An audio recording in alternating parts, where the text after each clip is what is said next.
Okay, this is my nutrition support case study. My name is Gabby Mohammed. Day 1 admission. My patient is a 28-year-old male. He has past medical history of a tooth infection. 2 weeks prior, he was prescribed penicillin and steroids from the dentist. He has social history of alcohol abuse. He presents to the ER today with still pain in his mouth. He has multifacial abscesses blocking his airways and ARDS. He had emergent surgery for incision and drainage of his multifacial abscesses, and he had a tracheostomy. So, acute respiratory failure is an inadequate gas exchange in the lungs. It's a sudden onset of breathing issues, confusion, a bluish tint to the skin or lips, and it can be caused by anything that can cause breathing issues. Aspen guidelines say to start enteral nutrition within 24 to 36 hours of the ICU admission or within 12 hours of intubation. M&T recommendations include 1.2 to 2 grams per kg body weight of protein, so high protein needs, 15 to 20 calories per kg body weight, or if they're mechanically ventilated, you can use the Penn State equation, or if the hospital has a metabolic cart, that would be even better. Fluid needs 1 ml per cal. Enteral formulas would be beneficial if they contain fish oil with EPA, borage oil with GLA, and antioxidant vitamins. So day 2, we got a consult from the MD for tube feeding recommendations. He's in the ICU post-op day 1. He had surgery for the drainage of his abscesses, a trach put in, and then he had extraction of teeth number 14, 17, 18, and 30.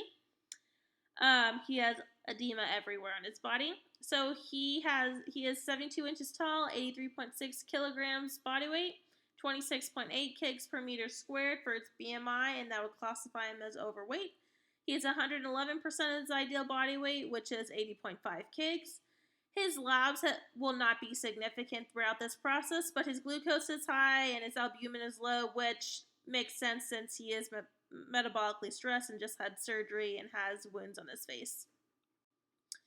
Still on day 2, the MD has started him on a trophic feed of Promote with no goal rate, and then just so everyone knows, water flushes and IC fluids are per ICU protocol, so you will not see me doing any water flush recommendations while this patient is in the ICU. That's just how the hospital does it.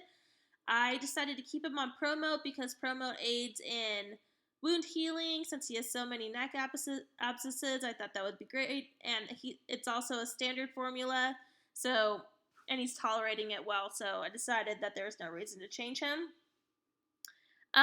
His estimated needs, I use Penn State as a reference. The hospital that I work at does not put Penn State down as a way to calculate his needs, so we always do it by calories per kg. So I did 25 to 30 calories per kg current body weight for calorie needs, and the Penn State equation fell on the lower end of those needs.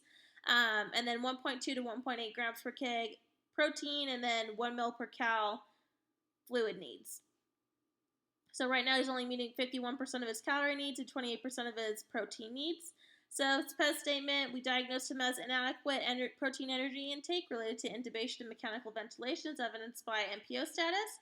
And we recommended to increase Promote 10 mils every 4 hours to a goal rate of 75 mils per hour times 24 hours. And then you can see what that will provide in addition to his propofol needs right next to that.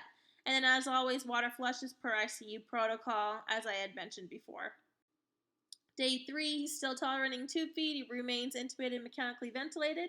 He's on a paralytic and sedated. He has facial edema.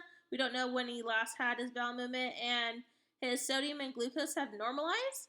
PES statement remains the same.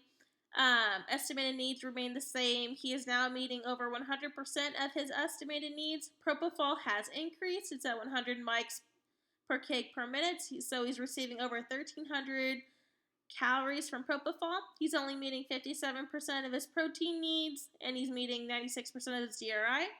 So we decided to intervene with keeping Promote at 40 mils per hour due to increased propofol needs. And then we initiated 1 ounce Liquicell protein mixed in 1 ounce water 3 times a day. Liquicell protein is a protein modulator, and there's 16 grams of protein per 1 ounce. And so that will provide what is listed there, and then free water flushes per ICU protocol.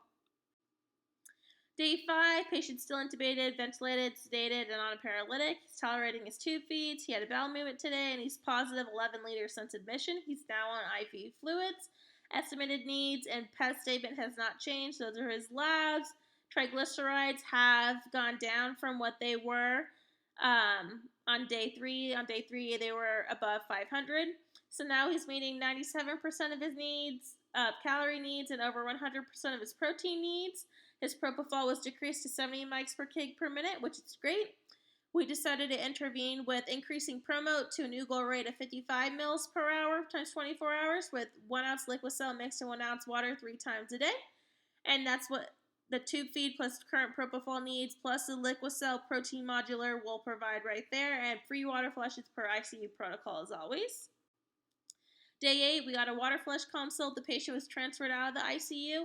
He's on a TSB wean. He's off the paralytic, off sedation. He's tolerating tube feeds. He is now negative 3.6 liters since admission, and he has lost 2.4 kgs of body weight. His PET statement is now inadequate oral intake related to tube feedings as evidenced by meeting 0% of by mouth needs. Those are his labs. His triglycerides and his glucose have continued to normalize. His estimated needs have stayed the same, and he's only meeting 72% of his needs per day of calorie needs. So we recommended to change to Jevity 1.5 at 70 mils per hour to provide 2,520 calories and the rest of protein and milliliters free water. And we recommended those 2 free water flushes right there. So day 10, patient's extubated, breathing on his own. He has dysphagia. He's eating well. Doctor ordered to remove top off tube, and we did not have to slowly wean him off of the tube feed. Day 11, patient's eating 100% of meals. Day 12, patient's discharged home. This is a summary of his labs and weight loss since admission. This is a summary of his stay and references.